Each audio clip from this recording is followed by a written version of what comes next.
What's up, everyone? Welcome back to my channel. It's time for another episode of Weekend Watch. This is where I let you know how movies performed at the previous weekend box office, but I also let you know what is new coming out to theaters this coming weekend, but also streaming services, so you can decide for yourself if you want to go out or if you'd rather stay in. Now, last week's video, I let you know about Mortal Kombat and Demon Slayer's opening weekend and who was going to debut in the #1 spot. It was quite a battle, but they both debuted with respectable opening weekend numbers, and I was happy as hell. I'm like, we are saved. Movie theaters are back. This is a great sign. And then the second weekend happened. Miracles don't last, now do they? Well, this weekend, Demon Slayer did overtake Mortal Kombat with 6.4 million.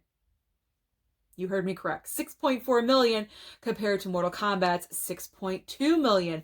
Both movies dropped 70% or more from their opening weekend totals. This is not good. This is bad. What happened? I have some theories. The #1 theory is that both of these films have a very specific hardcore fan base. Not everyone has heard of Demon Slayer.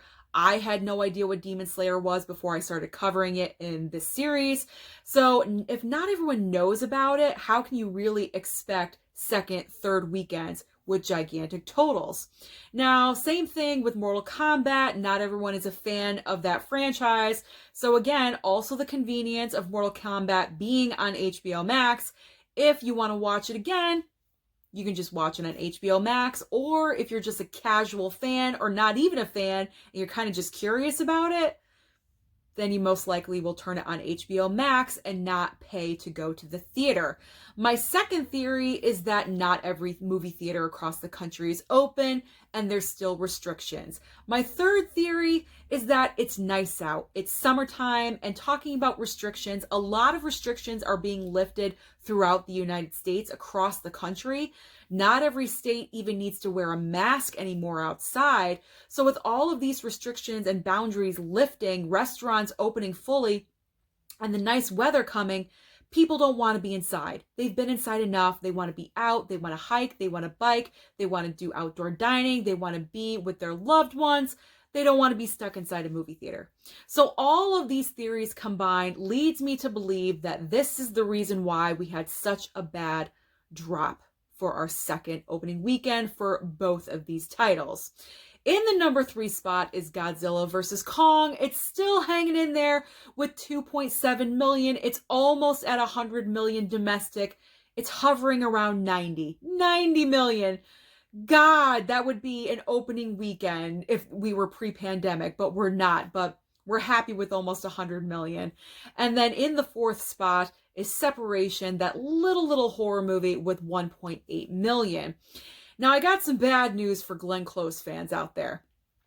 Again, as I reported last weekend, 4 Good Days with Glenn Close and Mila Kunis was a new release this past weekend. Did not even crack the top 10. What happened? Why did this occur? Well, I'm kind of thinking, is it a possibility of Glenn Close overexposure? I mean, we did just end award season. She was a very prominent feature throughout the entire award season. Plus, the Oscars were just last Sunday. We saw her there too. But she was also part of that notorious skit about Deba, and she was dancing. So maybe people are really tired of Glenn Close. They don't want to see her anymore right now. They need a break. They just want a clean break from Glenn Close. So I think this is why 4 Good Days did not even break the top 10. That is extremely sad. So what is new coming out to the box office this coming weekend? We got my man Jason Statham in Wrath of Man, directed by Guy Ritchie. If that's not really your cup of tea, over on streaming services, we do have some selection. Over on Netflix, Selena the Series Part 2 is dropping on Tuesday, as well as Monster, a Netflix film. Nope, not the movie Monster with Charlize Theron. It's a different movie, and I believe that's dropping Thursday or Friday. If you are interested in comedy, Hulu is dropping season 3. It's also the final season of Shrill, starring Aidy Bryant. I personally love this show. I'm really sad it's going off the air, but at least I can watch it one more season, one more time. I love that show. If you guys haven't seen it, Please check it out. It's extremely funny. And then over on Disney Plus, Star Wars The Bad Batch. I know a lot of you Star Wars fans have been waiting for this. It's actually dropping 2 episodes this week, one on Tuesday and the other on Friday, where it will continuously drop new episodes every single Friday until it is done. So that is my wrap up of everything entertainment, box office, and streaming in this week's Weekend Watch. Thank you so much for watching, guys. Don't forget to like and subscribe, and I'll see you next time.